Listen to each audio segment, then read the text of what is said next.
Hello, welcome to the channel Why Stories. Enjoy watching. Another woman in her place would have been in hysterics, but Adelina didn't even cry when the door closed behind Valerio forever. Only in the days following his departure, she was plagued by an inexplicable feeling of guilt. According to the genre, she should be feeling completely different emotions right now. For example, pity for herself and hatred for her husband. But no, in Adelina's soul, there was complete calmness, and only occasionally did that unpleasant feeling ripple through the sea of tranquility.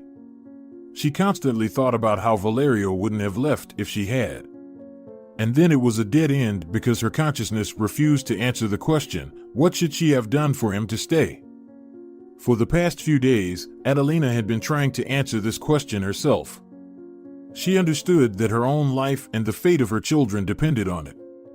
The young woman mentally tried to solve a tangled crossword puzzle, patiently going through each day that had left some kind of impression in her memory. Her small car, which her parents had given her for her 30th birthday, confidently moved through the streets of the evening city.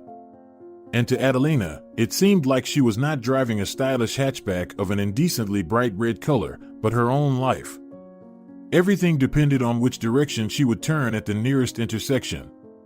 Her hand unconsciously reached for the control panel, and a life-affirming melody poured out of the speakers. Adelina, in some wild ecstasy, began to sing along with the performer at the top of her lungs. The woman didn't have vocal talents, but it didn't stop her from singing from the heart and even attempting risky vocalizations. Perhaps her miniatures came out too loud because passing cars honked persistently. But those signs of attention only added to her excitement. "Guys, I'm fine, everything's all right with me." Minor sounds poured out of the speakers, and Adelina sadly said aloud, "Good, but not enough. I never thought I was capable of such actions. But I'm ready to do it again, and I don't care about public opinion. I've always had to compare myself to the best. I don't want to be in supporting roles anymore. I'll prove to him that I'm worth something too." This bright monologue, worthy of the best stage, was addressed to Valerio. These words probably accumulated in her heart for a long time, but after they were voiced, Adelina felt relieved. Only the feeling of guilt shrank into a tiny lump and hid in a distant corner of her soul. "It's okay, I'll figure it out with you too. After all, I'm strong." Her father had instilled the best qualities in his daughter from a young age. He often said, "Daughter, in youth, life seems endless, but as people grow old, they consider each day they've lived as a blessing. That's why you should strive to do good and helpful deeds." She didn't understand the meaning of those words back then. "Dad, why should we do that?"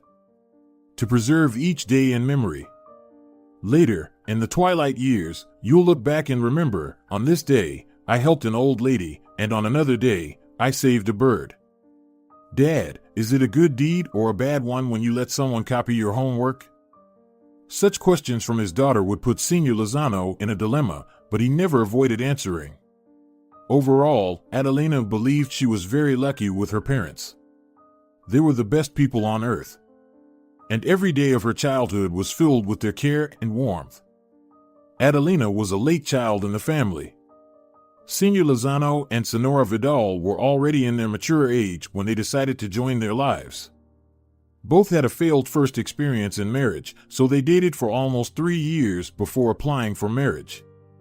Both spouses also prepared diligently for the arrival of a new addition to the family. The expectant mother strictly followed all the doctor's recommendations, and the expectant father attended special courses, although men were quite skeptical of such events at that time. Some of his male colleagues even openly laughed at him. "Our Marcelo is a future father. Well done. Maybe you'll go and give birth together with your wife?" They teased. "If it's necessary, I'll go, and there's nothing shameful about it." At that time, joint childbirth was a novelty for many countries, so not everyone welcomed such initiatives, and the male population was outraged by this prospect. Husbands and fathers sometimes made predictions about this imported innovation. "It won't catch on here. They're all going crazy, chasing equality and freedom. We have different traditions, and everything is clearly divided. Women give birth, and men raise children and earn a living.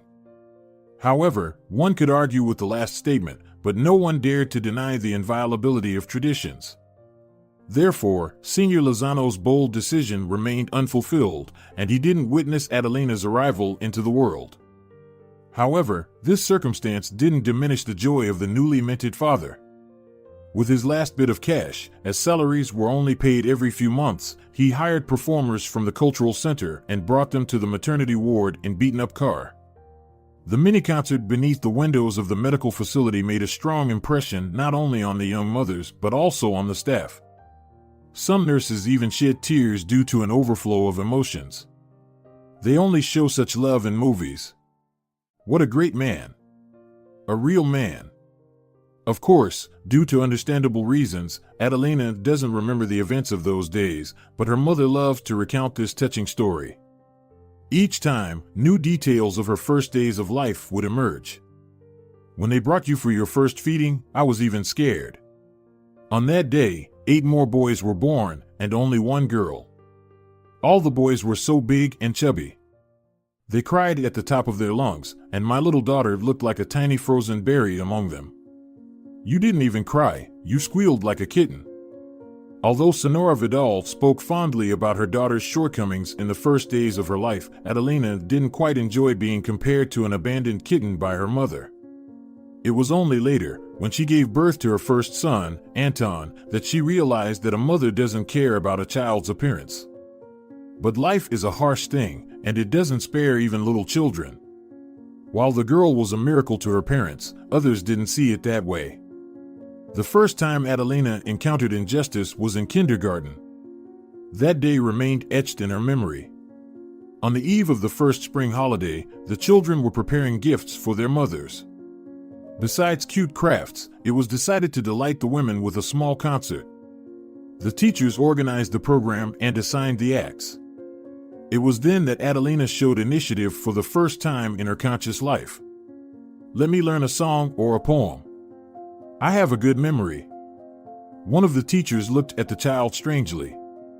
Girl, it's not enough to just have a good memory here. You also need to have a cute little face, and in that regard.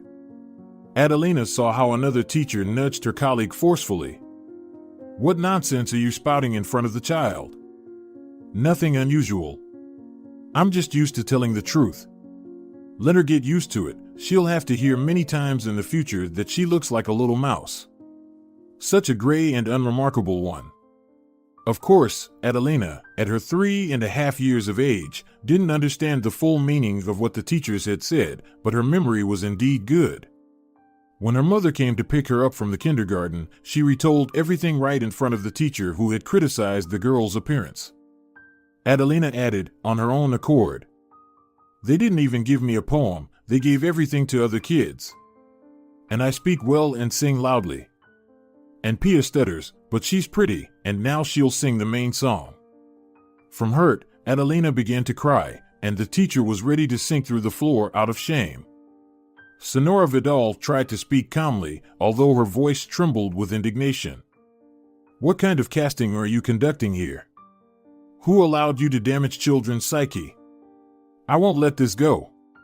Tomorrow, I'll go to the education department. Adelina and her mother didn't attend the celebration. The teacher who had behaved inappropriately also didn't appear in their group anymore. One could rejoice in the triumph of justice, but Adelina was still tried to be hidden behind the backs of her peers when it came to responsible events. She also remembered her first day of school life. By that time, the girl had already internalized the rules of human society and no longer sought to showcase her talents.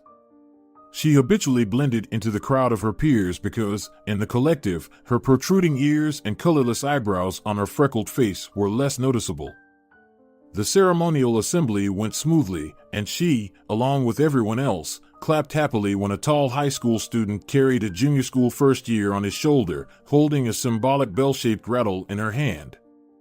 Of course, deep down, Adelina envied the girl because she really wanted to be in her place. But she understood that with her unremarkable appearance, it was impossible. After the assembly, when the children dispersed to their classrooms for their first lesson ever, an unfamiliar boy from an older class pointed at her and shouted, "Hey, guys, look at this inbred mouse."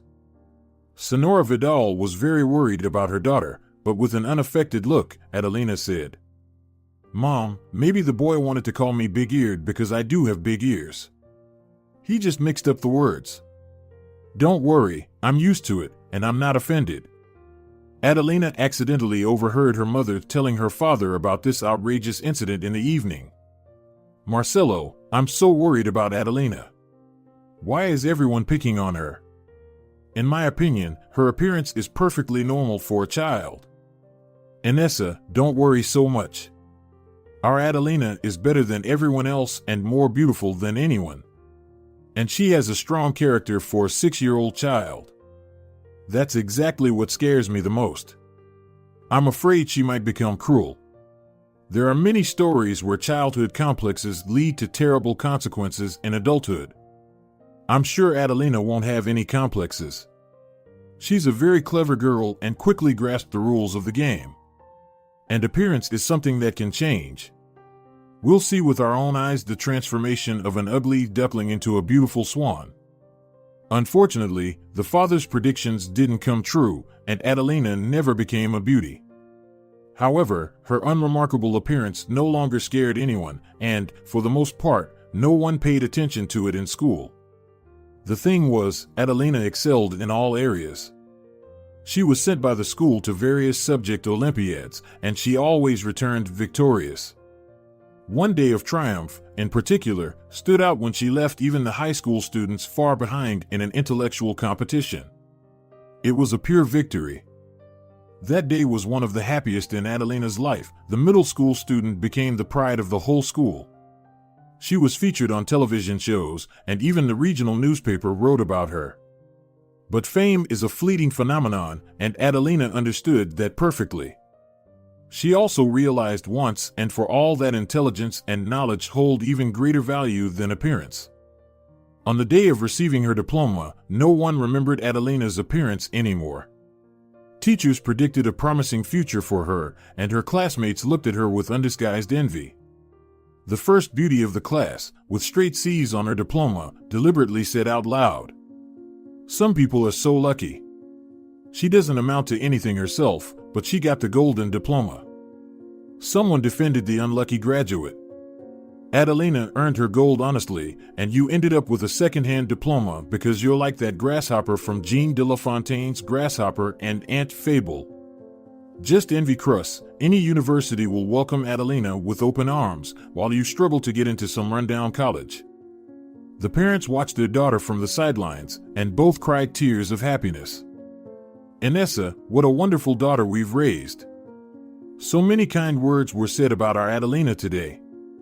I have to admit, my dear wife, that I've never been as happy as I am today. Marcelo, today is the happiest day of my life too. Even on our wedding day, I didn't feel this good. There was one more person at the ceremonial assembly, or rather, a girl who sincerely rejoiced in Adelina's successes and mourned the fact that she wouldn't meet her in the school corridor during the long break. Such feelings were experienced by Nina Solar on that sunny day in June, for whom Adelina was even more than a friend. All people can be divided into two categories. Some genuinely rejoice in the successes of their friends, while others only express such feelings in words and deep down envy and dream of someday getting back at the lucky ones. Adelina had her share of enemies, but all attempts by the ill-wishers to unsettle the top student failed. When she accidentally discovered a mouse in her school backpack, contrary to the organizers' expectations, she didn't scream, but instead placed the animal on her palm and even stroked its back. Later, she released the mouse back into the wild. Some people chuckled behind her back. A fisherman recognizes another fisherman, and a mouse smells its own kind. In simpler terms, ones won't harm their own.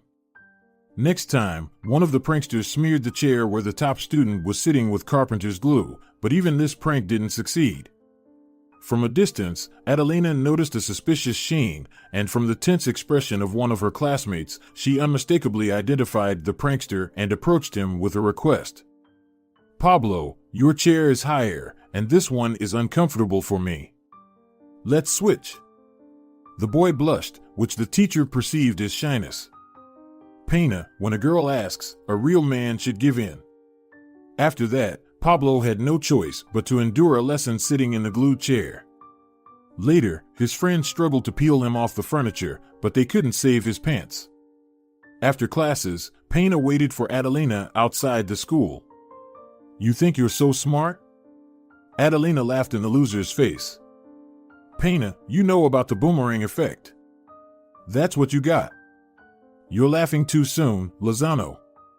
Next time, we'll have a completely different conversation. Consider your days numbered. I've started the countdown. Pena, with your knowledge of mathematics, you're bound to make a mistake." The girl laughed again and headed home. She heard Pablo shout after her, "Lozano, the one who laughs last always wins. Now it's my turn." 5 minutes later, Adelina had already forgotten about the classmates' threats, but 2 days later, she had to recall Pablo's words. In order to save time, Adelina, like many kids in her neighborhood, took a shortcut through a small park. The place was unpopular among the townspeople, so everyone tried to pass through it as quickly as possible. Adelina also quickened her pace when she entered the park. From a distance, she noticed a group of teenagers near a long inoperative fountain. It was too late to turn back, and Adelina herself didn't allow any display of weakness. She hastened her steps, hoping to pass the enemy line. But Pena blocked her path. "Well, Lozano, shall we laugh?" The crowd of onlookers burst into laughter. "Pablo, maybe we should bathe her in the fountain." "We could, but it's not working." "Then how should we punish her?" "Oh, guys, I have an exclusive plan for our top student. You see that structure with letters everyone understands, M and F? Pablo, you're a genius. People crave a spectacular sight." When Adelina realized that she should have run away from there, it was already too late. The teenagers surrounded her and then took her by the arms, dragging her towards the public restroom. She struggled and screamed, even kicking one of the bullies in the eye, but the odds were clearly against her.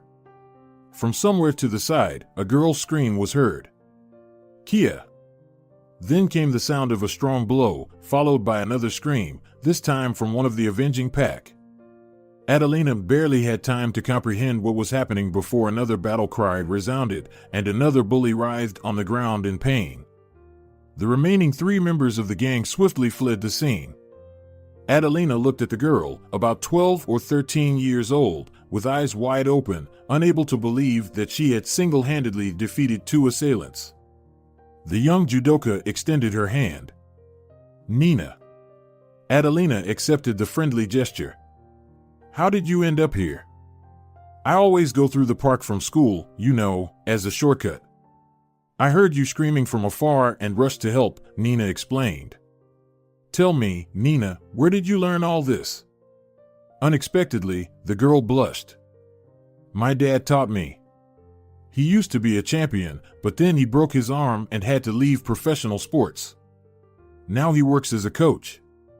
I've been practicing since I was 6, and I already have a blue belt. Soon I'll have a brown one." Although Adelina didn't understand much about the sports ethics of martial arts, she nodded meaningfully. "Wow, that's amazing." Nina was pleased with the praise. "I've wanted to meet you for a long time, but I couldn't bring myself to approach you. And then this opportunity came up. I'm sorry for the impertinent question. Why were you hesitant to approach me? You're the best student, and you're a year older than me. Nina, you're adorable. Does age or any other petty things matter when friendship connects people?" The girl looked at Adelina with an enchanted gaze. "Will you be friends with me?" "Of course. Now I'm obliged to repay you for saving me. And you understand that I'm not talking about money or material things, right? Maybe you have trouble with a particular subject?" Nina jumped with joy. "I'm failing math completely. I just can't grasp these cosines and sines." "Don't worry, I'll help you. We can start our lessons today." From that day on, Nina became a frequent guest at the Lozano's house. The girls would study for 2 hours every day and then enjoy tea with delicious pastries prepared by Senora Vidal. But the one most delighted by it all was Senor Lozano. "Adelina, it's wonderful that you have a true friend." The girl corrected her father. "Dad, did you mean a female friend?" "No, honey. I said what I meant. You see, these words with a common root have slightly different meanings. With a female friend, you can hang out, communicate, share experiences, but only a friend is capable of protecting you.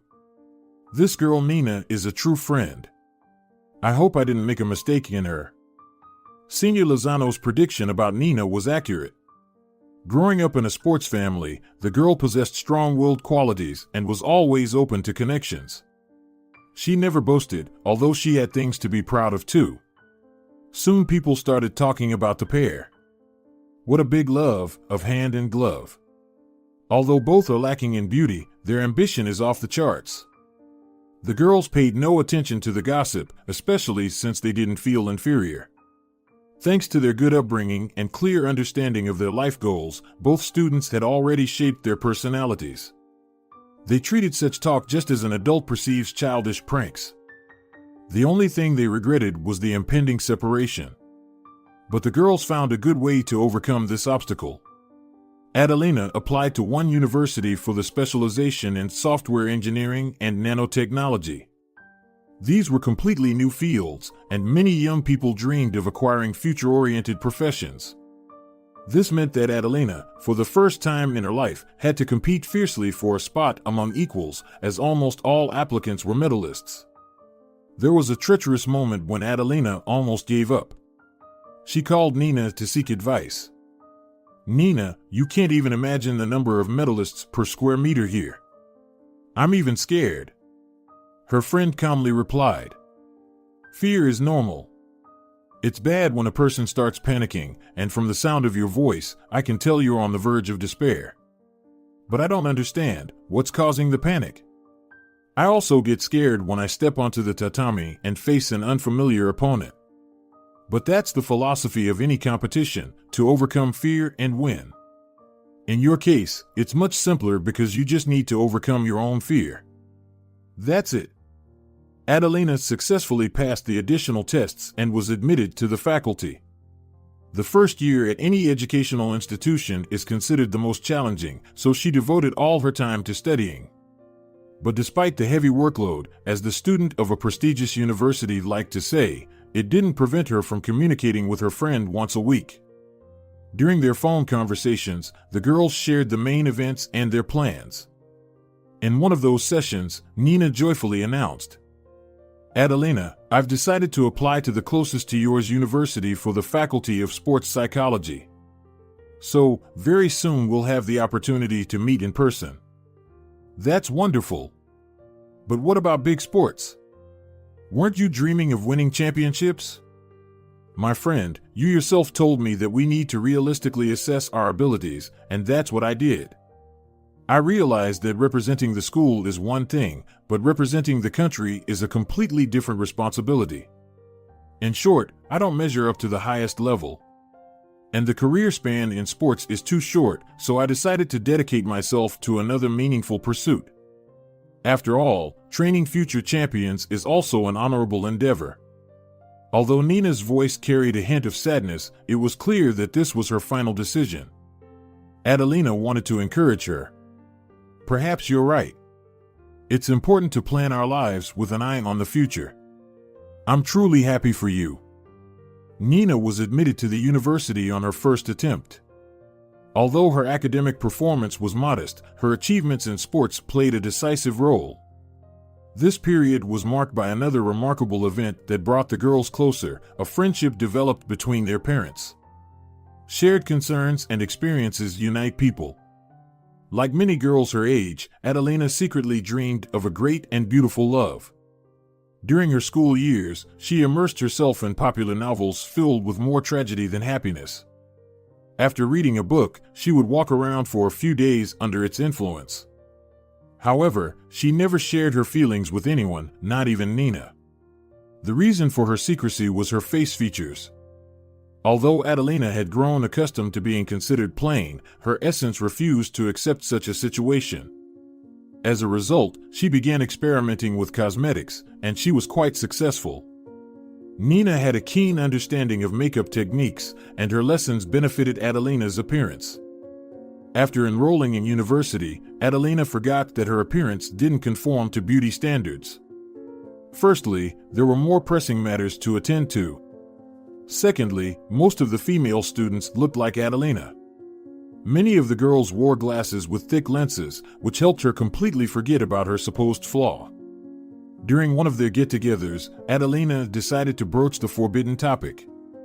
"Nina, I bet you have plenty of admirers in our class, right? You always look so fashionable and confident." Her friend looked at Adelina strangely. "Adelina, I'm amazed by your naivety. You're older than me, after all. Just 1 year older. At our age, a year doesn't matter at all." "That's correct, but I mentioned age for a reason. Haven't you realized yet that life is essentially a struggle for a place in the sun? It's natural selection, initiated by nature itself. And you know from your school biology course that only the strongest survive in this process. Otherwise, they will simply be subdued and trampled upon. And to reach the finish line, one can use any means necessary. That's why mimicry is widespread in the natural world at all levels, including human society."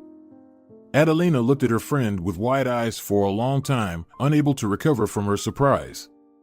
Was this really the same slender girl who excelled in various wrestling techniques? No, now she saw an educated, confident young woman in front of her, capable of philosophical musings. "Nina, I never cease to be amazed by you. Where did you acquire all this knowledge? You won't believe it, but it's thanks to your school. I caught every word you said on the fly, and you diligently convinced me day after day that knowledge is the foundation of everything. Well, and of course, my future profession imposes certain obligations. Oh, as for suitors, my situation is average. But why did you ask about that?" "I don't know. Just curious, I guess. It seems like at our age, it's expected to have a boyfriend," Nina remarked with feigned annoyance. "Adelina, I don't recognize you. Where is your former confidence and optimism? And what does age have to do with it?" Adelina tried to regain her composure, but the excess of emotions prevented her from pulling herself together. Nina realized that without a good shake-up, Adelina wouldn't say anything. She roused herself with a warrior's cry and playfully put her friend on her back. "Adelina, come on. It's funny to see you struggling as if you were a schoolgirl." Adelina laughed, and the internal stiffness disappeared. "You made an unfortunate comparison. Modern schoolgirls would surpass anyone by 100 points. I just got used to considering relationships with the opposite sex as a closed topic for me, to put it mildly." "Another nonsense. You created that mindset in your own head. You just need to flip the switch and enjoy life. From the many half-said phrases, I understand that something is happening on your personal front. I wasn't mistaken, was I?" Adelina breathed a sigh of relief. "You hit the bullseye. Yes, I have a young man now. But due to lack of practical experience, I don't know how to behave with him." "How?" "Natural. There's no need to come up with clever moves if you genuinely like someone. Tell me, do you like your secret hero?" A blissful smile appeared on the girl's face. "Nina, I'm not exactly sure. But I think I do.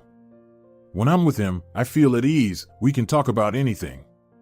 And honestly, I don't want to be apart from him." "That's a very good start. That's often how love begins.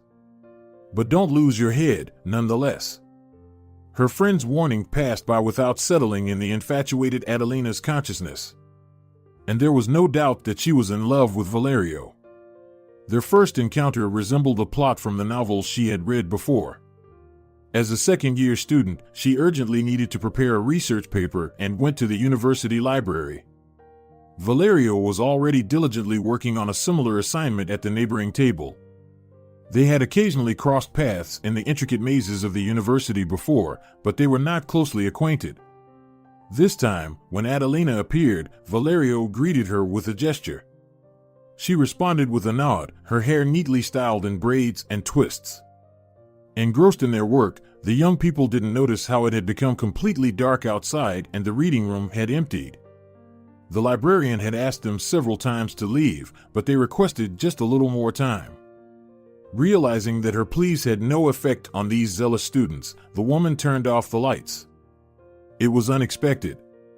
The young people were disoriented, trying to find their way to the exit in the darkness, but the unfamiliar room was filled with obstacles at every step, chairs, tables, and other furniture. Valerio laughed. I feel like I'm a character in a video game right now. To advance to the next level, behind the door where a stern lady awaits, we'll have to endure a dozen bumps. Adelina found their difficult situation amusing too. But if we don't make it in time, a game over sign will light up above the door, and we'll be stuck here forever. That's why we need to hurry, so the kind lady doesn't lock the door. Let's hold hands, it will be easier for us to navigate the obstacles together, and we'll have an extra chance. The young man firmly grasped the girl's hand and took the first step into the unknown. The sound of falling furniture immediately echoed, and the lights came back on. In the doorway stood the formidable silhouette of the librarian. What on earth are you dunces doing? Valerio calmly replied to her question with a question. Why did you turn off the lights? Did you even consider that we could break our arms and legs in the darkness? How many times can I warn you? What was I supposed to do if you don't understand in words? Adelina had no idea that a dialogue consisting solely of questions could be so interesting. In the end, the unfriendly lady threatened to report them to the dean's office. Our university is for respectable people. Prominent scientists studied within these walls, and we still have everything ahead of us. Who knows, maybe in 10 years, you'll remember how you expelled 2 Nobel laureates from your library.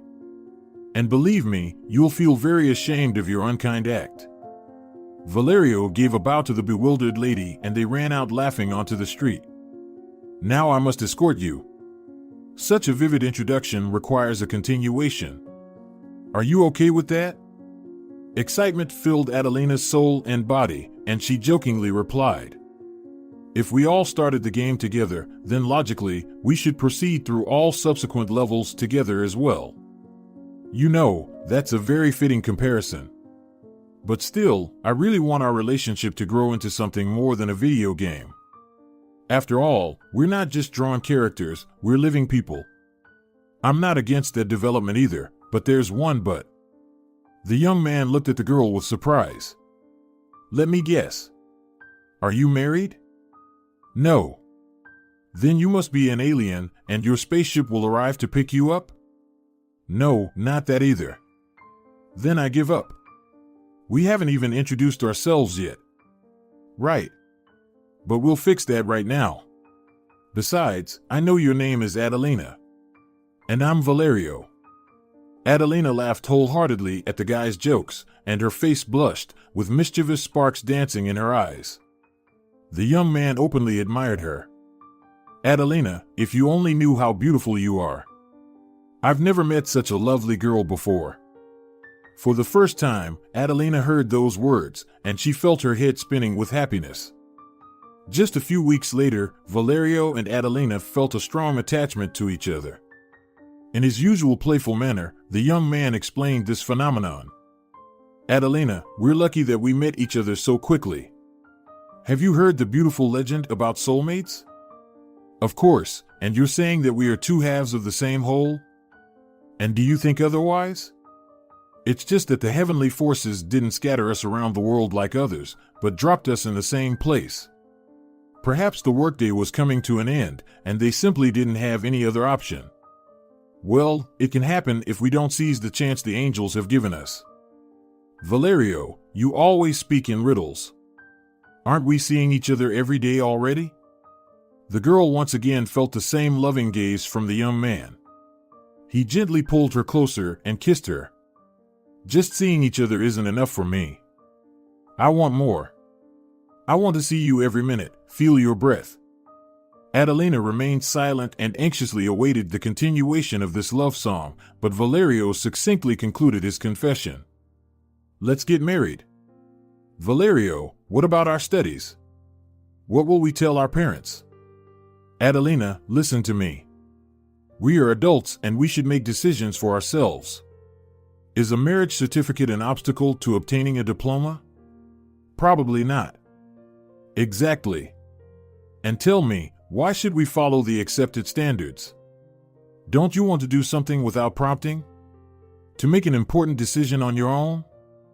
Valerio, I really want to, but how will we live? Like everyone else. Believe me, there are no problems that cannot be solved. My parents got married when they were students, and a year later, I was born. But that didn't prevent them from getting an education and successfully advancing in their careers. Imagine how surprised everyone will be when they find out that we are already a family. Perhaps it was the desire to surprise everyone that motivated the young couple when they decided on a secret marriage. Without telling anyone a word, they submitted their application. Spring arrived, and the whole world dressed in blooming attire. The hearts of the two lovers were also filled with springtime feelings. Just before the important event, Adelina told Nina everything. Her friend took about 10 minutes to recover. Adelina, have you gone crazy? And how does that show? Well, for example, tell me, what are you planning to wear to the registry office? In worn-out jeans and a t-shirt? And instead of a veil, your head will be adorned with a baseball cap with some silly inscription. The bride's confidence waned slightly, but she didn't give up. You're talking as if I have nothing to wear at all.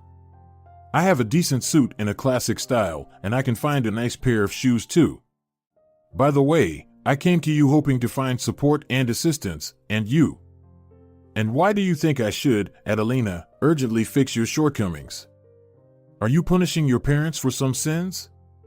Doesn't it occur to your formula-filled head that the most important event in their lives is their daughter's wedding? I don't know how things are in Valerio's family, but I'm sure his parents will be shocked too. Adelina realized that her friend was right. What would you do in my place? I would never find myself in your place because I'm not so thoughtless. But I would advise you to postpone the event. No, Nina, they say it's a bad omen. Upon Nina's insistence, the future newlyweds urgently called their parents, and in order for the wedding ceremony to be no less than others, they had to use rental services. But the parents of the bride and groom were still in a daze. They could hardly understand what was happening, so all the questions had to be settled by Natalia.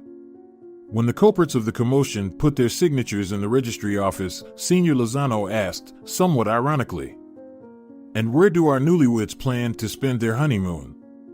Adelina and Valerio looked at each other in confusion, but the newlywed husband turned out to be more resourceful. "We'll take our exams and join a construction brigade." Senior Vargas liked his son's idea. "That's my boy.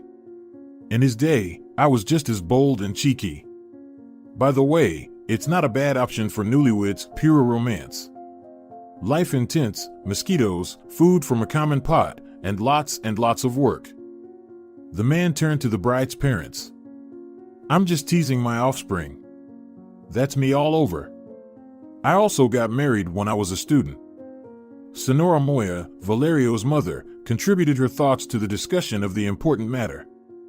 "Alejandro, it was a completely different time back then. And look at what kind of nonsense is happening now. Sometimes you don't even want to watch this." Senora Vidal nodded in solidarity as a woman, and only Senior Lozano remained silent.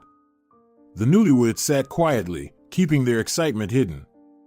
The important event was celebrated in a small restaurant where there was no one else but the wedding party. Valerio's mother continued to express her dissatisfaction with modern life. But she was clearly leading the conversation towards something more important. Finally, she nudged her husband lightly. "Alejandro, why are you mumbling to yourself all the time?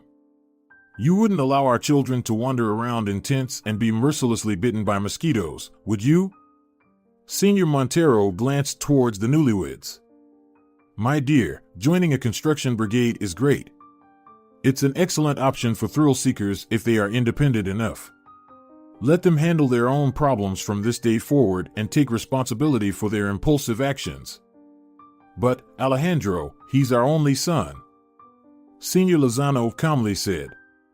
Friends, let's raise our glasses to the young couple. Even though they caught us off guard, let's forgive them for this minor inconvenience. Advice and love to them. Nina cheerfully exclaimed. K.S.E. Bazin. After the toast in honor of the newlyweds, Adelina's father spoke again. My wife and I have discussed it and decided to take care of their living arrangements. I've already booked a hotel room for 2 days, now we just need to find affordable housing. They can't go to a dormitory. Senor Montero shook his head and for the third time that evening said that his son takes after him. They say you can't escape your genes. That's my boy, through and through. Thank you, in-law, I fully support you. Honestly, I really wanted to send them to a construction brigade, somewhere near the swamps. But following your example, I'm forced to show mercy. I'll organize a trip for the two of them somewhere in the tropics. For the first time that evening, the newlyweds spoke up. Hooray! We'll have a real honeymoon. Although their married life began romantically, it quickly transitioned to the mundane and gray routines. The pitfalls of family life started appearing right away. Although their parents were always ready to support them and intervene in time, the young couple had a tough time. Lectures, exams, and sessions were not considered a normal family life. And then Adelina's pregnancy forced them to adjust their plans for the near future. The expectant mother's health raised concerns, and Valerio firmly stated, I should take an academic leave. But the parents of the young spouses were firmly against such a decision. Senora Moya especially insisted on continuing their studies. Under no circumstances should you take a break from your education, it will only become more difficult later. Senora Vidal supported Valerio's mother. In a few months, I'm going on a well-deserved retire. Of course, I still wanted to work, but for the sake of the children, I'll do what's expected and help them. Let them study, and I'll take care of my grandchild. The young couple gladly accepted such generous gifts. However, over time, greater sacrifices were required, and Adelina and Valerio began to perceive them as obligatory steps from the older generation. The parental support made their lives so much easier that just 3 years after the birth of Anton, they decided to have another child. This time, a girl arrived, bringing joy to both grandmothers. Senora Vidal and Senora Moya practically lived in their children's house, which caused discontent among the men. Senor Montero was the most indignant. Anya, how much longer will we pamper them? Don't you think our children have taken over our lives? His wife tried to resist, but it was clear that she had become very tired over the years. Alejandro, I understand your frustration, but who will help them if not us? Valerio is constantly on business trips, and Adelina is alone with 2 children and has a job too. Then she should quit her job and focus on the family. Alejandro, think about what you're saying. How will they live without any money? They should have thought about that earlier. Besides, Valerio earns decent money, and if they reduce their expenses a bit, they can live off his salary. What about Adelina? She's very talented and has a promising career ahead of her. A woman must choose one thing, either work or family. Senora Moya was appalled. I've been living with you for so many years and never suspected, Alejandro, that you hold such beliefs. Adelina's parents also argued on this topic, but their discussions were not as heated. However, despite the clear dependence of the younger generation, the parents continued to make sacrifices for the sake of their family's happiness. Meanwhile, cracks began to appear in the relationship between the spouses, and sometimes Adelina didn't recognize her husband. She couldn't understand where his cheerfulness and special jokes had gone. The head of the family increasingly came home irritated and, to avoid spoiling anyone's mood, locked himself in his office. The family had long moved from a rented apartment to their own house in the Moscow suburbs with the help of their parents. Although everything seemed prosperous from the outside, Adelina's intuition told her that the foundation of her happiness was fragile and could collapse at any moment. And soon, the woman received confirmation that her premonitions hadn't let her down. When Valerio returned from another business trip, she instinctively started going through his things. No, she didn't find any traces of lipstick or the scent of French cologne on his shirts, but a small business card fell out of his pants pocket with a woman named Loida's phone number on it. The woman had no intention of creating a scene of jealousy. After all, there could be purely business relations between her husband and this unfamiliar Loida. With the best intentions in mind, Adelina placed the blue card in the most noticeable place. But she didn't expect such an explosive reaction from her husband. Valerio yelled and waved his arms in outrage. "I didn't expect you, wife, to stoop to the banality of checking my pockets." The woman was stunned by his outburst. "Valerio, why are you shouting at me? This card just fell out of your pocket. And in general, I don't recognize you anymore. You've become completely different." Startled by their parents shouting, Aaron came out of the children's room.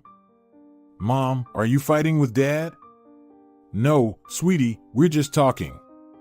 "But Elena said you're fighting. So I wanted to see for myself." "Everything is fine, go back to your room." The man calmed down a bit but decided to set the record straight. "Adelina, I'm warning you, if I notice anything like this again." Adelina's eyes darkened, and she regretted not following Natalia's example. Right now, she had the urge to yell Kia and pounce on her husband, but she suppressed the outburst of anger and interrupted the stream of threats and reproaches. "Don't you dare talk to me in that tone, ever." This warning had an effect on Valerio, but from that day on, the relationship between the spouses deteriorated completely. Therefore, Adelina decided not to tell Valerio for now that she was pregnant again. The woman didn't lose hope that the star of happiness would shine again in their cozy home. It is said that trouble never comes alone, and it proved to be true. The tense relationship in the family and the unresolved issue of a third pregnancy were compounded by another unpleasant event. The New Year holidays had barely passed when Valerio's father called. "Son, come quickly. Your mom is not well, she's in intensive care." Senior Montero didn't explain over the phone what had happened, but from his tone, Valerio understood that the situation was serious. He hastily told his wife as he left, "I'll go by car." "Valerio, but it's dangerous, the roads are icy." "It's better to take the train." The man looked at his wife as if he wanted to burn her with his gaze. "You don't understand that my mother is in intensive care. She's very ill. Please, don't shout at me. I'm worried about you. I'm tired of your constant fussing." The next morning, Adelina learned that Valerio hadn't made it in time. His mother had passed away from a severe stroke without regaining consciousness. Her husband took the loss very hard. He completely withdrew into his grief and even stopped interacting with the children. But Adelina had to urgently tell about her own pregnancy. Postponing the decision was not an option. When Adelina found herself in the living room late at night, her husband, who had returned late, grumbled dissatisfiedly. "Why can't you sleep?" "Valerio, we need to talk." "Not this again. Don't you see that I'm exhausted? I don't lead a life of leisure either, and our children are also my responsibility. You don't show any interest in their affairs, and they get upset with you, especially Anton." The man wearily sank onto the couch next to his wife. For a moment, it seemed to Adelina that things were returning to normal. Valerio pulled his wife closer to him. "I'm sorry. Lately, I've been hurting you and being rude. But it's all part of the hardships we face. And my mother's death has completely shaken me. Valerio, I understand everything. Sometimes, I'm not myself either, but we can't handle the difficulties on our own." "That's true. Our mothers helped us tremendously, but now we'll have to manage on our own. It's okay, we'll make it. The older children are already grown, so..." "Stop, Adelina. Did you say older children? What does that mean?" "I'm pregnant, and we need to decide something urgently because the timing is critical." The woman didn't expect her husband to react with fury to this news. "It amazes me how you, a grown woman, sometimes behave like a 5-year-old child. Don't you understand that we don't need this child? Why did you wait until the last moment?" Tears of hurt streamed down her cheeks. Against all reason, Adelina found herself justifying herself to her husband. "But you're always discontented, and I was simply afraid to approach you. I was waiting for the right moment, and then one misfortune after another happened." Valerio pointed at his wife's belly with his hand. "That's the real misfortune right there. You shouldn't have allowed this pregnancy. But, please, I wasn't the only one involved in this. Sometimes I have the feeling that you intentionally do certain things to spite me." "Valerio, how can you say such things? After all, this is our child too. And they're not to blame for anything. I'm not going to argue with you about this, but my decision is clear: you need to get rid of this pregnancy. We already have 2 children." The next day, Adelina faced another blow. She went for a consultation, and after the examination, the doctor said, "Sweetheart, you're late. You're already 14 weeks along. Soon you'll start feeling movement. So, you'll have to give birth to this baby. But my husband doesn't want it. I can't help with that. And what are you so afraid of? Based on your history, I can see that you're not in dire straits. Will another little one really burden you so much? After all, our joy is in our children. They are our continuation." After her visit to the doctor, Adelina decided to visit Nina. Her friend, along with her husband and their son Ivan, who was a year younger than Anton, lived on the other side of the city. When Nina saw Adelina, she was delighted. "Oh, long time no see. What brings you here? I heard about your misfortune. Accept my condolences." Nina quickly went through all the obligatory phrases before suggesting they go inside. "Come on, spill the beans. What did you come for?" "I'm going to have another baby." "Well, that's wonderful. Why are you crying?" "Valerio is absolutely against it. He ordered me to get rid of this pregnancy." Yes, life changes people beyond recognition. Not long ago, he was such a pleasant young man. A true example to follow. I watched your touching relationship and dreamt of such love. Adelina shared her concerns with her friend and, in the process, cried on her shoulder. "Thank you, Nina." "For what?" "For being here for me." "Oh, come on. Don't dwell on men so much. They're all the same, and that won't change. You just need to know how to turn the situation to your advantage." "I don't understand. What are you trying to say?" "Well, for example, stage some kind of incident. Make him worry." "Thanks for the advice, but I can't do that." "Suit yourself. But drop by if you need anything." It seemed that Valerio had forgotten about the conversation with his wife. He was going on business trips again and returning invariably in a bad mood. Adelina tried to maintain balance for the sake of the children's peace.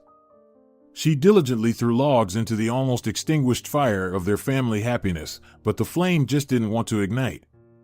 2 months passed, and her growing belly became noticeable even under loose clothing. One evening during dinner, her husband calmly said, "You still went ahead with it, didn't you?" "Valerio, it was already too late. No one was willing to perform the operation." "Aren't there any other options? Herbal remedies, pills?" Adelina was horrified. "You're an educated person. And you're suggesting medieval methods for me to get rid of your own child? What if something happens to me? Have you thought about Aaron and Elena?" The man became flustered, realizing he had said something unnecessary. "I'm sorry, I really didn't think," I blurted out something nasty. Things calmed down for a while. In the summer, Adelina gave birth to another little boy, and Valerio was even pleased with this gift from his wife. What a coincidence that the father and son share birthdays. Little Matteo will grow up, and we'll celebrate together. By the time he grows up, you'll be an old man. Wrong answer. I'm only 33 now. That's the age of Christ, which is symbolic in itself. Strong drinks are sold in the store from the age of 18. So what? Well, if we do some simple math, we get 51 years. That's the best age for a man.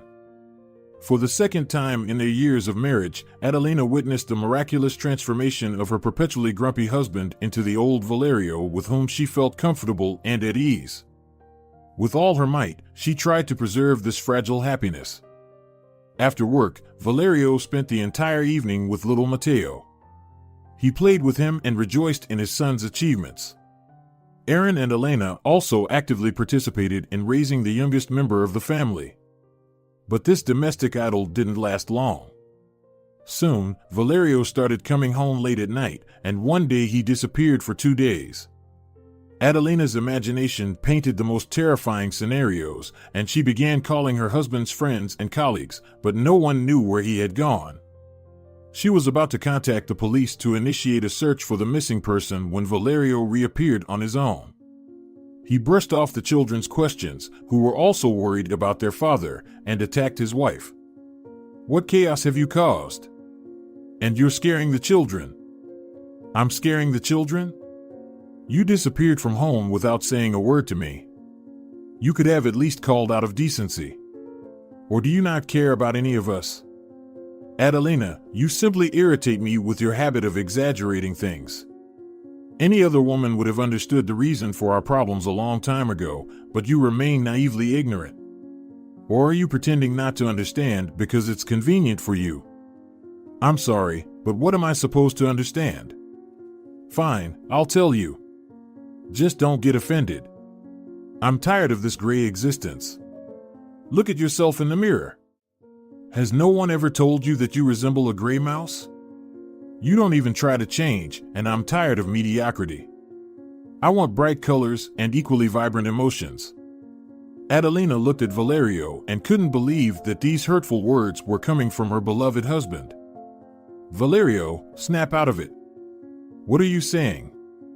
"I've already snapped out of it, and that's why I'm leaving." Valerio grabbed his travel bag and began packing his belongings. Adelina couldn't move from her spot. She couldn't believe that this was happening to her. "Valerio, what about the children?"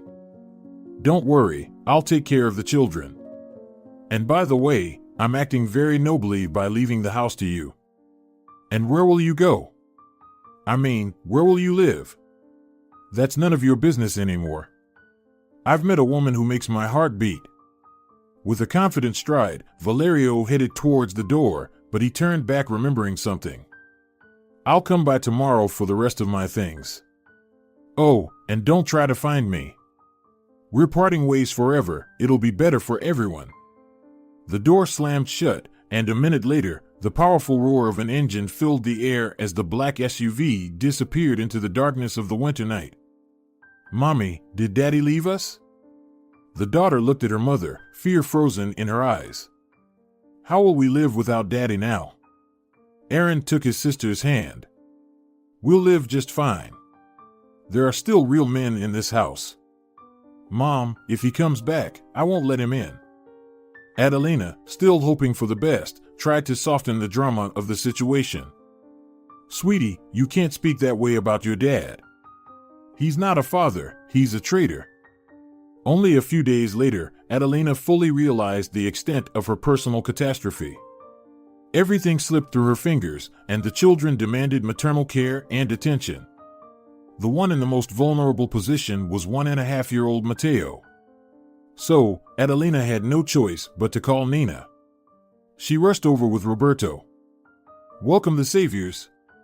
We'll stay with you for a couple of days until the situation settles down. Have you called your parents?" "Not yet." "That's right. Don't bother the old folks. Later, when everything calms down, you can tell them everything. Who knows, maybe your Valerio will go for the BLO. Well, I won't say it in front of the kids. But usually, most unfaithful husbands return beaten and humiliated to their well-established nests. Valerio won't come back. Are you sure? Almost 100%. So, there's still a small hope for the prodigal parrot's return. Sorry, I blurted that out without thinking. Well, we'll see how things go. Our family head is away on a trip, so Roberto and I will happily stay with you. Plus, we'll save on utilities. Nina winked at her friend, and Adelina smiled. Nina, I'm amazed by your ability to find positive aspects in any situation. Because I'm an optimist in life. And we need to do something with you, otherwise you'll completely sour. From that day on, Natalia took full responsibility for her friend's house and its residents. She advised Adelina to take a leave of absence to adjust to the new conditions. Natalia actively engaged in transforming her friend's life.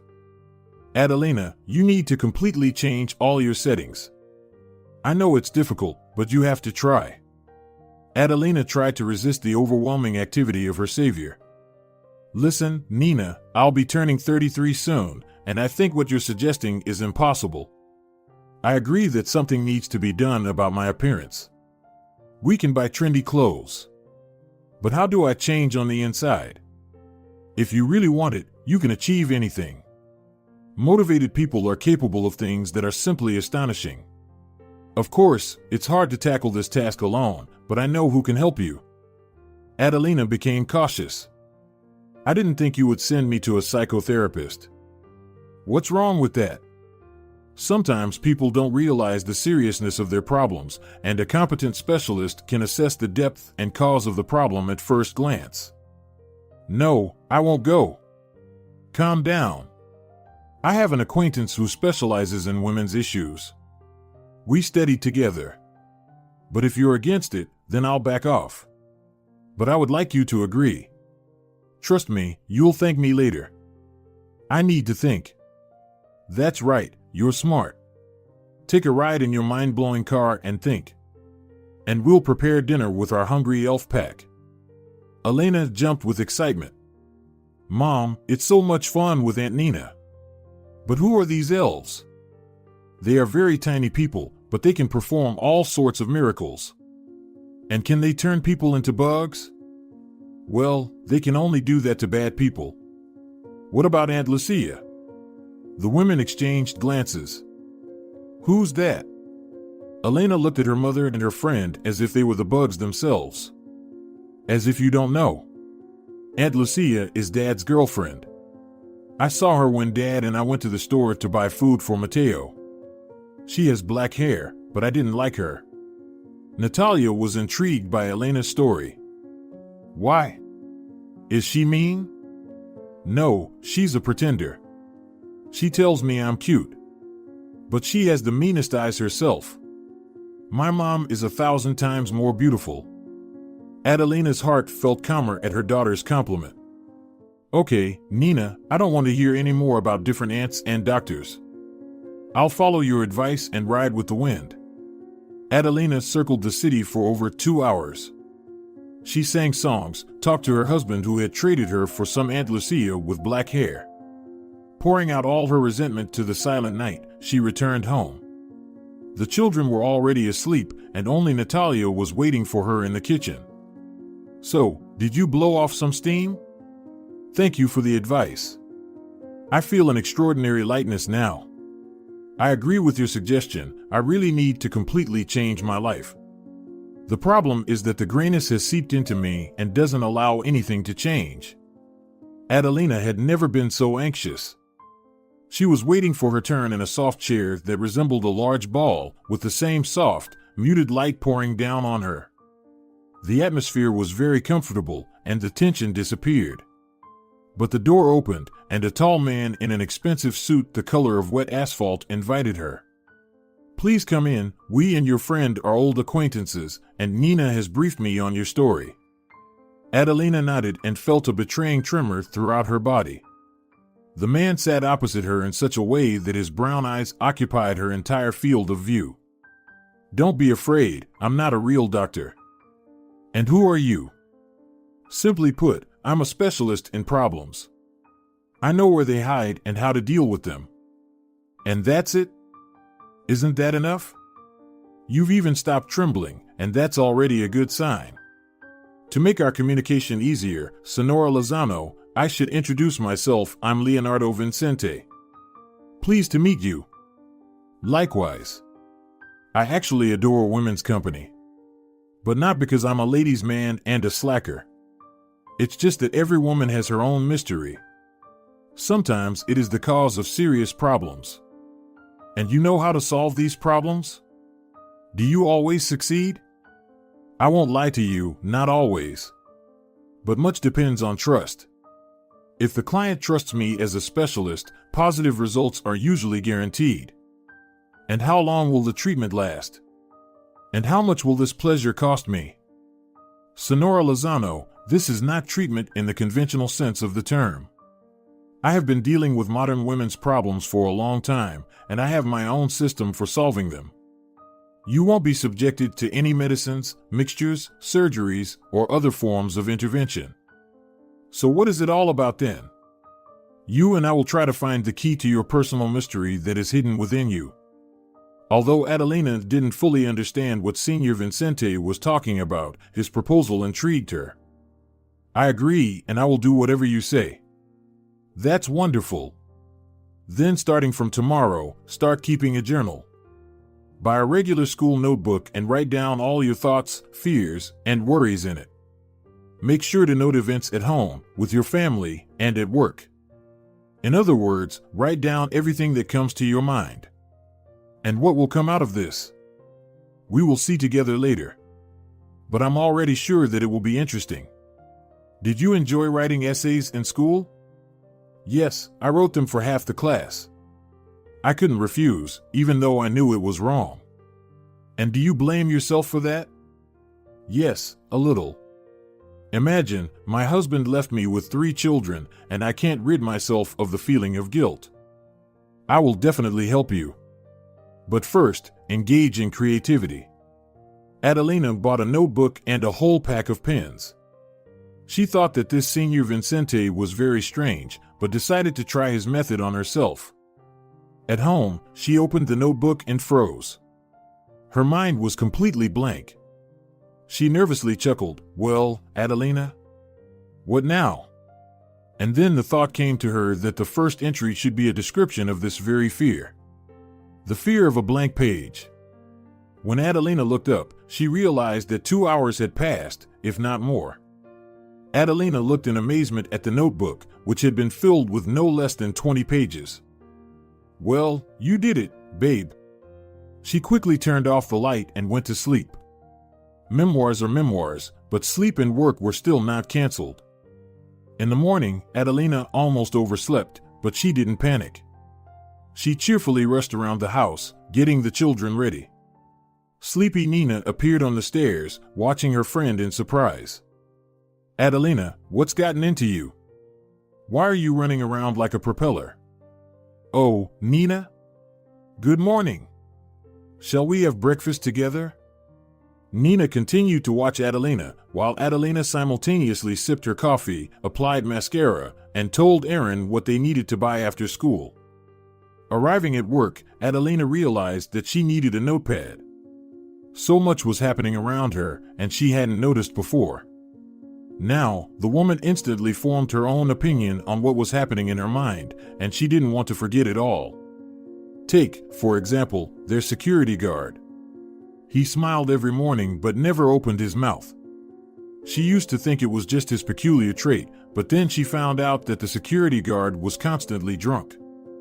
Adelina, on her part, had grown to dislike him, but someone at work mentioned that his entire family had died, and it was easier for him to live in that state.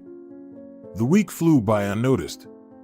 Nina watched with interest as her friend diligently wrote something in her notebook in the evenings. One day she couldn't resist asking, "Listen, you look like a schoolgirl. All that's left is to stick your tongue out in concentration." Adelina laughed. "You know, I got so carried away with what Senior Vincente suggested to me that I even think I could write a book." Nina sat down across from her. "Well, what's stopping you?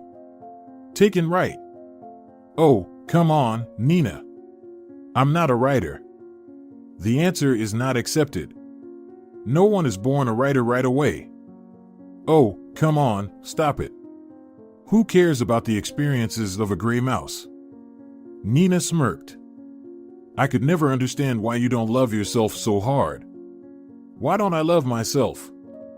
But her friend didn't let her finish. Well, listen, you perfectly understand that you have an ordinary appearance. But you're smart, and you couldn't not understand that in this day and age, with such face, you can do anything you want. You just need to spend a little money on a stylist, a makeup artist. Moreover, everyone always predicted a dazzling career for you. But Valerio was your top priority. I can't understand why. And now, you didn't even think about my words, you just immediately said that you can't. And you never answered my question why. Adelina, to be honest, was taken aback. She didn't expect such words from her friend. Nina. Nina what? Who else will tell you all of this if not me? Adelina looked lost in thought. It seems that the shocks in her life are just beginning. Today she wrote even longer. She wrote about herself, about Nina, about their meeting. About the fear she felt when she was being dragged to the public toilet by the boys. She fell asleep with the notebook in her hands. The next day, she had to visit Senior Vincente. She waited again in some kind of crazy excitement, and when he sat down in front of her, she immediately calmed down. So, how are we doing? Don't be shy, tell me. Even if you've only written 4 pages, it's already progress. Adelina suddenly laughed. You know, Senior Vincente, before I started writing all this, I was convinced that my life was boring, dull, and now my confidence has been shaken. The man suddenly said, Senora Rubio, has anyone ever told you what a charming smile you have? No. I don't know, I don't remember. She felt a bit embarrassed and placed the notebook in front of him. He took it in his hands and looked at it in surprise. Wow, you've done great. Well, shall we figure out what's still gnawing at you? Adelina shook her head. You know, I would like you to read this without me. And then maybe we can talk about it. Well, all right then. Do you think there's still more to work on? Do you have anything else to write? She nodded her head. I never realized that there were so many different, big and small events happening around you. If you don't just list what happened in a day, but reflect on it, sometimes the most unexpected conclusions can be drawn. That's good to hear. Tell me, has your attitude towards any events changed after you wrote about them? Adelina nodded. I saw many things from a different perspective. You know, it even seemed to me that there are certain things I can change, places where I can help. So, what's the matter then? Don't be afraid to offer your help. Don't be afraid to take actions you haven't taken before. After all, you're here to change, right? They talked for about an hour. It seemed like Senior Vincente didn't say anything extraordinary, but Adelina felt a genuine surge of energy. She ran into a store, intending to buy a notebook, but after some thought, she decided to take 3. If she barely had enough for a week in one notebook, who knows how many more she would need. She stepped out, planning to head to her car, but her eyes caught a sign, Lily Beauty Salon. She had always adored lilies. Adelina hesitated for a moment. She had always gone to the same hairstylist, the same nail technician, but here. She decisively approached her car, placed the notebooks on the seat, and locked the car. Hello, please come in. A woman of her age looked at her, only she was vibrant and intriguing. And even though her hair color was slightly unnatural and her lips were a bit bolder than social norms dictate, the woman simply captivated the gaze. After Adelina settled into the chair, the woman asked, What would you like to do? Just a trim? No, you know, Adelina turned to her, I'd like to change everything. Completely. I'm tired of it. Wow. That's very interesting. She turned Adelina towards the mirror and started contemplatively examining her reflection while continuing to speak. I studied and then worked in the capital. And not just as a hairdresser, but as a master stylist. Then I fell in love, got married, and moved here. But besides a trim and a chemical perm, nobody here wants anything more. No, don't get me wrong, I have no regrets. I love my husband very much, but sometimes I crave something different. Only bridal looks provide some professional excitement. By the way, my name is Zerita. 2 hours later, Zerita turned Adelina towards the mirror. I didn't run right off the bat. For the first transformation, this will be enough. And something tells me that you won't stop here. Adelina opened her eyes and almost screamed. It was her and yet not her. Her hair had turned a very dark, chocolate shade. But when you moved them, light strands peeked through here and there, a couple of shades lighter. It gave the impression of a thick, lush mane on her head. Zerita shortened her hair, and now it fell right at her shoulders, cleverly covering her ears. Her eyebrows were tinted as if it were their natural color. Her eyelashes seemed straighter and thicker. I didn't apply any makeup to you.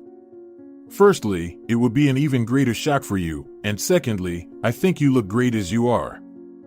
Adelina finally managed to breathe in. And all of this won't wash off? Zerita laughed. Well, of course not. But I would advise you to come at least once a month to refresh the color. Adelina walked out of the salon and saw Senor Vicente coming out of the building across the street. She smiled, waved at him, and got into her car. Adelina didn't even know why her soul was singing so joyfully. Adelina entered the house. Apparently, Nina and the kids had decided to tear it apart. Aaron passed by. Somewhere in another room Elena squealed with laughter, and Nina joined her. Then Aaron came back. "Hi, Mom," he stood there, amazed, looking at her. He was called several times from the room, but he didn't respond. Then Elena's head appeared in the doorway. "Hi, M.O." Elena didn't finish her sentence. She looked at her mother as if seeing her for the first time. Nina, not waiting for anyone else, also appeared in the hallway, followed by the youngest members of the two families. Nina let out a loud exhale. "Well, babe, you've outdone yourself." Adelina felt a bit uncomfortable. "Does anyone plan to feed me?" Everyone started talking at once. Aaron and Nina rushed to the kitchen. Elena approached her. "Mom, you look beautiful." "Thank you, my sunshine." Dinner was lively. Perhaps it was the very first evening when nobody mentioned Valerio even once. As soon as Adelina entered the office, complete silence fell. "Good morning." Of course, Nina had warned her about the reaction. But Adelina couldn't imagine it would be this strong. Until noon, her colleagues just stared at her, occasionally asking something work-related. Just before lunch, their infamous heartthrob, Pablo, approached her. "Adelina, I was thinking, maybe we should have lunch together." She raised her eyes to him in surprise. She had never liked Pablo, despite the fact that all the women in the office under 30 were dreaming of being with him. And he was indeed good-looking, tall, in a good fit, always dressed stylishly, accentuating his masculinity. But he was also pompous and unintelligent, doing his job at work and not aspiring to anything more. Well, that was Adelina's opinion. "Thanks, Pablo, I'll enjoy my lunch on my own." She smiled charmingly at him but internally froze in horror. How could she have done that? Such a handsome man. Just because he noticed her and gave her a tiny bit of confidence, she should not only have lunch with him but also pay for these lunches. Pablo looked at her in astonishment, and the colleagues chuckled quietly. It was especially amusing for those whom Pablo had already dumped. He walked back to his desk and sat down. It was clear that the young man was bewildered and didn't know what to do next. Adelina was about to get up to go to lunch when the office secretary walked in. "Senora Lozano, the boss wants to see you." Out of habit, Adelina got scared, almost sat down, but then she thought, what, actually, should she be afraid of? She had everything in order at work, and her personal life shouldn't concern anyone. "You called me, Senor Lorenzo?" "Have a seat, Senora Lozano." "I didn't call you, I asked you to come in." Adelina sat down, not understanding what the boss needed from her. Sonora Lozano, I monitor the work of my employees, and you always impressed me. And when your family troubles didn't break you, excuse me for knowing about them, and didn't affect your work in any way, I realized that you are the person I need. She asked. I'm sorry, but I don't quite understand. Need for what? My deputy has retired. I can't handle it alone, of course, and no one wants to live at work. And you have all the prerequisites to take up this position. Adelina was slightly stunned. Just like that? Straight to the deputy director? Although her education allowed for it. But for some reason, she had never even thought about making a career before. Now it was right in front of her, grab it and rejoice. She cleared her throat. Senor Lorenzo, I highly appreciate your offer. I am confident that I can handle it. But if you haven't forgotten, I have 3 children. In order to give you an answer and not let you down in the future, I need to talk to my parents. You understand that if they can't take care of at least the youngest one, I won't be able to accept your offer. That's what I like about you. You reason soundly and soberly, and that is invaluable. I'm allowing you to go home today, solve your problems, talk to your parents, and I expect your answer tomorrow. Adelina caught Nina packing her things. Where are you going? Adelina, I'm sorry, but my husband is coming back. Of course, I'll visit you often, but you know he won't understand my absence. What about you? Something happened? You look all disheveled and came early. Adelina told her about the boss's offer. Nina reached out. Well, what can I say, my friend? I believe in you. I'm sure that now everything will be fine. There's just one thing left, to believe in yourself. Adelina looked up at her friend. I believe. Almost believe. They hugged each other goodbye. The most important thing is for you to go. Don't give yourself time for self-flagellation and self-digging. Adelina laughed. Well, you're just like your friend, Senor Vincente. Nina looked at her slyly. By the way, speaking of him, can you tell me why he called me and asked a bunch of silly questions that were all about you? Adelina became flustered. Maybe what she wrote was the ramblings of a mad woman? And he wants to make sure once and for all to send her for further treatment? Okay, my friend, I'm off. In the evening, the children gathered in the kitchen. Mom, do we have guests? Yes, Grandma and Grandpa will come. Aaron looked at Elena, then at his mother. But they don't know about Dad. Well, they'll find out. And, in general, are you going to help me or not? We're going to help. Together, they had just finished setting the table when the doorbell rang. Sonora Vidal immediately started lamenting. Oh Lord, it hasn't been that long, and you've grown so much. And Dad looked at Adelina. Daughter, I can't even recognize you. What's happened to you? A new life, Dad. A new life. He snorted and walked into the room. Wow, we're being welcomed like royalty today. Sonora Vidal turned to Adelina. Daughter, did we forget something? It was clear that the woman was feverishly trying to remember birthdays and other dates. Mom, come in, you haven't forgotten anything. Everyone sat down at the table. The youngest, as usual, climbed onto Grandpa's lap. Adelina smiled. How about some champagne? Senor Lozano looked at his daughter more attentively. Adelina, I know you too well. Tell me, what happened? But then Sonora Vidal intervened. Where's Valerio? Lately, he's hardly ever at home.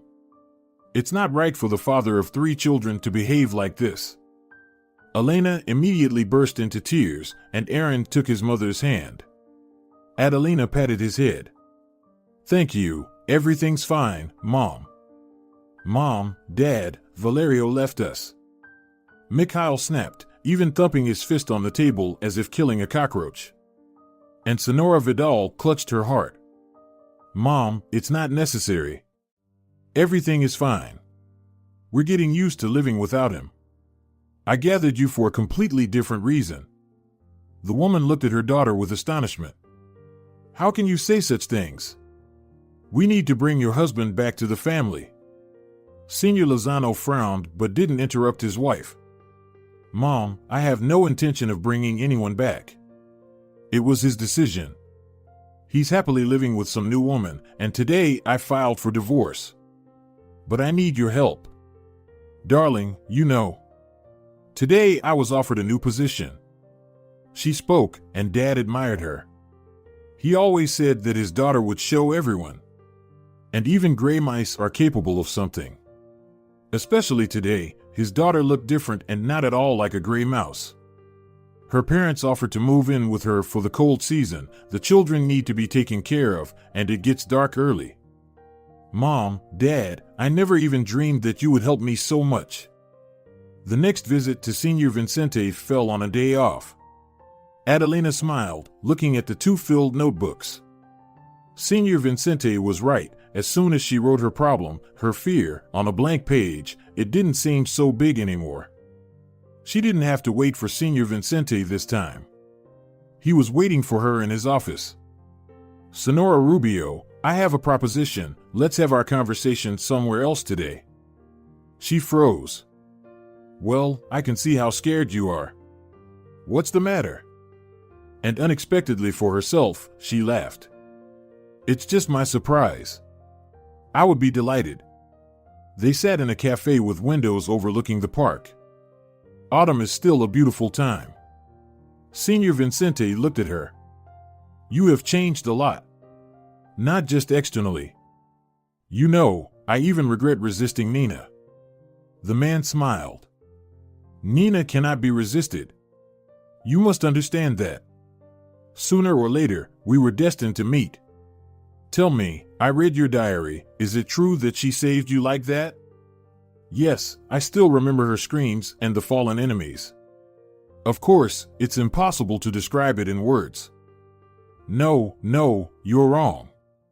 You write with such vivid language that I could imagine myself there. I even felt the urge to disperse that gang myself." "Oh, come on. Honestly, I didn't even notice how I wrote all that. I didn't deliberately think about it." "Adelina, may I show your diary to one person? He's like a wealthy patron, a reclusive writer. I could come up with many epithets for him.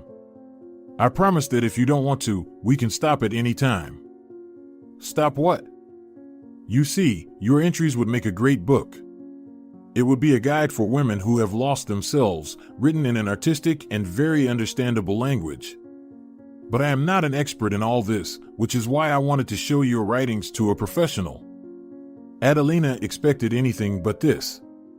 Oh, Nina, could it be her idea that came into Senor Vicente's head? Although it doesn't seem very likely. Fine. Let's change everything if we're changing anything. Let's give it a try. That's great. That's just fantastic. Adelina, shall we stop talking in such formal tone? And by the way, it's worth celebrating with champagne. After the cafe, they walked for a long time. Leo told her how he always stood up for justice when he was little. He faced consequences for it in kindergarten, school, and at home. Adelina laughed. Did they teach you not to be fair-minded? No, quite the opposite. Maybe I have a not-so-great character. They say cut, but I still think shave. Tell me, Adelina, could we go to the movies together? Or to the theater? It's so hard to meet a woman these days with whom it's interesting to talk. Many women come to see me, but honestly, I consider them all patients. But you, I can't. I haven't been to the movies. Adelina paused. When was she actually at the movies? Probably when Valerio, and she didn't even have Aaron yet. It's been a long time since I went to the movies. That's wonderful. No, not that you haven't been to the movies in a long time, but that I would be delighted to accompany you. One evening, Senora Vidal asked. Adelina, tell me, did Valerio call? Adelina turned to her in surprise. No, why would he call? Well, I ran into him accidentally at the shopping center yesterday. He was with that woman of his. But he had nowhere to hide, so he had to say hello. It's like he's twitching. You know, I even felt sorry for him. No, not in that way. He got all tangled up, got scared. Adelina was ready to reply sharply, but then she fell silent. She knew very well that her mother was worried about her. That's what mothers do. Leo disappeared somewhere. Although, it's clear where. After that movie outing, he drove her home and kissed her.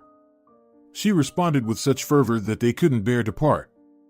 Apparently, he is indeed a smart man. Weighing all the pros and cons, he decided that 3 children were too much for him. Adelina didn't blame him. She was sure it wasn't because she was a gray mouse. There was a knock on the door, and her mother looked up. Who is it so late? Adelina went to open the door. But as soon as she opened it, she was engulfed. It was so overwhelming that she got scared. Adelina, he's taking it. He's taking everything on himself. The editing, the publishing. He's confident that it will become a real bestseller. Leo, put me down immediately. Leo put her down on the floor and looked sheepishly at the excited household members who had gathered due to the commotion. Senor Lozano glanced at Leo. I understand that we need to set the table for coffee? And this young man will tell us who he is and why he's carrying our daughter in his arms. An hour later, Adelina's father paced nervously in the room. I knew it. I knew my daughter would outshine everyone. Adelina, we're all with you, keep that in mind. She was flustered. Her profession, after all, didn't tolerate any philosophies. Everything had to be precise, calculated, measured. And here she was, faced with this. On the eve of the presentation, she was more nervous than ever before. She couldn't think of anything better than taking a pen, a clean notebook, and writing Diary of a Lonely Woman, Part 2.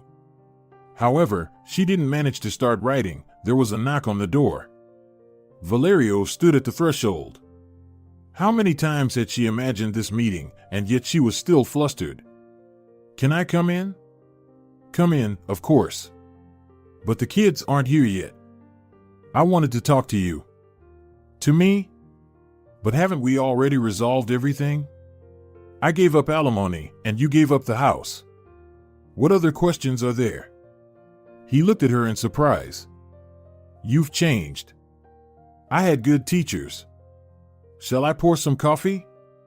Yes, if I may. He walked into the kitchen. Did you change the furniture? Adelina felt oddly pleased watching his changed expression. Yes, it was outdated and old. Must have been expensive? Well, I earn decently. He looked closely at his ex-wife. Something was different about her. Something that made it difficult for him to talk. And then he realized there was no longing or sadness in her eyes. Yes, overall, she looked great. Much better than when they lived together. Adelina, I don't know where to start the conversation. I came here just to invite you somewhere. Me? But what about your Lucia? Valerio frowned. Lucia turned out to be different from what she was initially. Ah, and you decided to go back to where you felt calm and happy? Adelina, don't twist my words. Not at all. But still, I can't, I have no time at all. Tomorrow I have a presentation. He didn't let her finish, he immediately perked up. And I mean, we will be there. Don't you think it's a sign? And why are you going? You never liked such events. Well, Lucia, she likes being in the spotlight. Valerio was completely flustered. Valerio, go home. The kids will be here soon, and I don't want them to be disappointed. He obediently stood up. Well, we'll see each other tomorrow, right? She shrugged noncommittally. Adelina sat in front of the mirror in a flowing silver dress with her hair styled in large curls. Zerita applied the finishing touches to her makeup.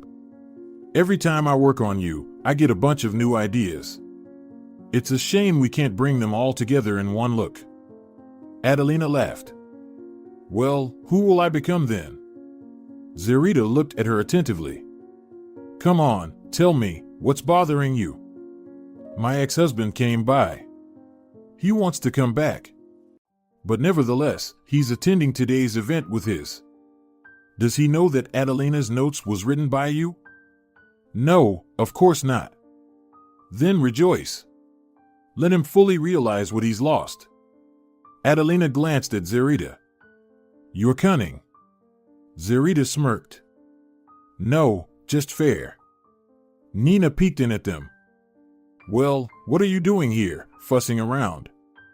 Everything is ready. People are coming in droves. Adelina peeked out and recoiled. I won't go there. Of course, you will. Everyone is eager for your autograph. Do you even know that almost the entire print run of the book has been sold out in just 2 days? Nina and Zerita practically pushed her into Leo's embrace. May I? They entered the hall, where the guests were already enjoying snacks and drinks amidst loud applause. Adelina closed her eyes for a moment, but then raised her head. She is a winner. And that says it all. Valerio, why are you standing there like a statue? Come closer, I need to get an autograph. Lucia impatiently tugged at his sleeve. He finally snapped out of his stupor. Leave me alone. Go if you want to. What? What kind of tone is that? Who do you think you are? He turned to Lucia. I told you, just go if you want to. But that's Adelina, my ex-wife. Lucia entered as if she had been doused with ice-cold water. Who? You've gone crazy, Valerio. You yourself said she works with computer technology. She does. Apparently, she was doing this in her free time. And you didn't know? No, Lucia, I didn't know. Amidst their argument, they didn't notice that Leo and Adelina had approached them, followed by her parents, Nina, and, of course, the children. Elena, with her characteristic frankness, spoke up. Daddy, you didn't believe me when I said this lady was bad. See, she's hurting you too. Adelina looked at her husband, her ex-husband. She and Leonardo had spoken and decided that she needed to do this to rid herself of the feeling of guilt. That same overwhelming feeling that nearly destroyed her, that it was her fault her husband left her. Good evening. Valerio turned around. Hello. Lucia fell silent. Adelina charmingly smiled at her. You wanted an autograph? Here, let me sign it. She reached out for the book that Lucia held, and Lucia mechanically handed it over before rushing away. Valerio looked at Adelina with a dark expression. What has happened to you?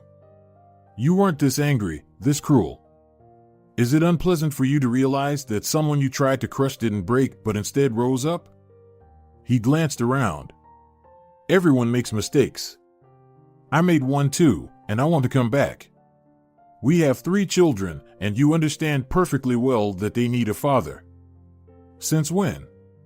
All this time, they didn't need a father, and now suddenly they do? You're confusing things. It was you who decided when you wanted the children and when you didn't. Adelina, don't you dare talk to me in that tone. Leonardo felt Adelina's hand tremble and tightened his grip on it. She had to do it herself. Why? Because. He couldn't find the right words, and Aaron stepped forward. Don't you dare yell at Mom. See, now you've turned the children against me. Valerio, why are you saying all this? You've never been like this before. He fell silent. For a while, they all stood there in silence. Finally, Valerio looked at the man Adelina was holding onto. Then his gaze shifted back to Adelina. So, you won't come back? You don't want our family to reunite? Adelina smiled. No, Valerio, we don't have a family. And it's been that way for a long time. Adelina turned around, and they walked towards the stage. Valerio grabbed the arm of his ex-mother-in-law. Senora Vidal, you've always been smart and level-headed. Please talk to your daughter. We should be together. The woman looked at him. No, Valerio. It's too late. And you know what? I'm glad you got divorced. It shook Adelina up, and Leo, he truly made her believe in herself. I'm much more satisfied with Leonardo as my son-in-law. What? They what? Yes, Valerio, Adelina is getting married. And I'm confident that this husband of hers will never say she's a gray mouse who amounts to nothing. Senora Vidal slowly walked through the hall, and Valerio silently watched her go. Just yesterday, he was convinced that they would welcome him with open arms, seat him in the most comfortable chair, and love him even more. But everything went wrong. He turned around and rushed out of the hall. Now he had to find a way to make peace with Lucia. He couldn't possibly go live with his father. He didn't want to have anything to do with him, especially after Valerio had left Adelina. And as for finding out what had happened, he didn't even want to consider it concerning his son. Valerio took a deep breath of the cold air. His eyes caught sight of a poster, specialists needed for a new testing facility in Siberia. He smirked, tore off a number, tucked his hands deeper into his pockets, and walked down the street. If you're enjoying it as well, leave a like and subscribe to the channel.